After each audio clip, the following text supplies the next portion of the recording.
Hi everybody, welcome to the Make Chair. Today I'm going to be sharing with you how I wear my makeup when I wear my glasses. I don't wear my glasses as often as I should. When I do wear them, this is kind of the look that I like to do. It's a very kind of neutral eye, but it's well defined as well. Even underneath the glasses, this pretty much looks well defined, and a few tips in the rest of your face. So I hope that you enjoy it and just keep watching.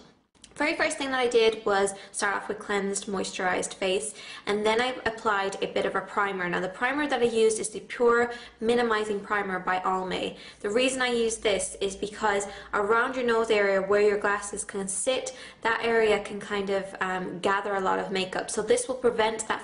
Then I'll apply my foundation. I'm using two foundations here, which might sound a bit extreme, but one of them is for kind of underneath the eyes area. So I'm using the True Match foundation for underneath the eyes because that's slightly drier consistency. It sets to sort of a powder, so it's going to work underneath my glasses. But the rest of my face is kind of dry, so that's why I use the e.l.f. Flawless Finish foundation. It's a little bit kind of more moisturizing, and I apply that all over my face using my blending sponge. I use the L'Oreal one underneath here, and then I will blend it out completely and use kind of the e.l.f., most of the e.l.f. on the outer portion of my face and around here because that's kind of drier. And I really make sure that I conceal right underneath the eyes because my glasses kind of cast a shadow underneath my eyes. I want to make sure that area is nice and bright. Once you've applied your foundation and your concealer to your blemishes and underneath your eyes, then you can go ahead and set it. So I'm going to take a pressed powder. You can use a loose powder if you have one of those as well. And I'm going to very gently go over the concealer underneath my eyes. I don't want to apply too much powder there, so I'm barely touching the skin. And I also do the inner portion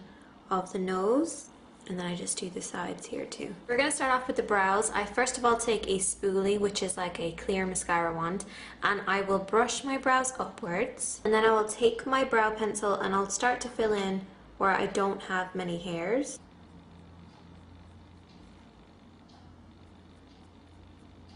In them in very gently, you don't have to go over the top. Will frame your eyes but also frame the glasses on your face. I like to keep the lid nice and light, so I first of all apply just a neutral base. Also make sure you apply a little bit of this in the inner corner of the eye. Next I take some mid-tone onto a fluffy brush. I'm going to mix this mid-tone up with a touch of that darker shade. This is going to add definition to the eyes when it's underneath the glasses, so we're going to push back our kind of crease by placing a darker shade in there. This will kind of emphasize the lid more, bring out the eyes, and you're always remembering to blend this really well. Take an angled brush and a black shadow, and I'll start to line right by the lashes, starting on the outer portion of the eye. Now I'm using a shadow because it's a lot easier to use than a liquid liner.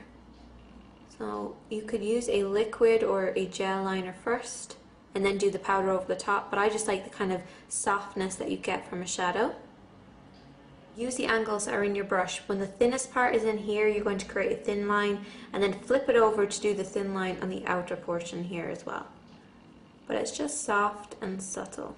Take the same brush and a touch of a brown shade, and I'm just going to line right by the lashes on the lower part of the lid. And you want to stop where your natural lashes stop. So my lashes stop there, that's where I'm going to stop with this.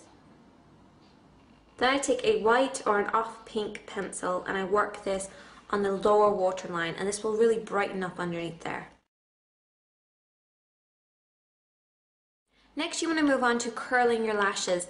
Now you really want to make sure you curl them quite well so they're not going to be hitting off the lens and streaking the lens with mascara. What I will do is I will first of all do right at the roots, and I will do a few pumps here, and I will come out a little bit and get the center of the lashes, and what this will do is really curl them going up as a curve like that rather than just going up straight or kind of straight out. Then I use a waterproof mascara. The reason why I use waterproof is not only is it going to keep the curl, but if it does happen to get onto your lens, it's just going to flake off rather than streaking it and then you have to clean them. You can do a little bit underneath as well, and that's the eyes done. I pop my glasses on, and now I'm going to move on to the rest of my face. So I'm going to start by taking a little bit of bronzer, and I'm using the Sleek Contour Kit like I always do. And I'm just going to define underneath here just like I normally would.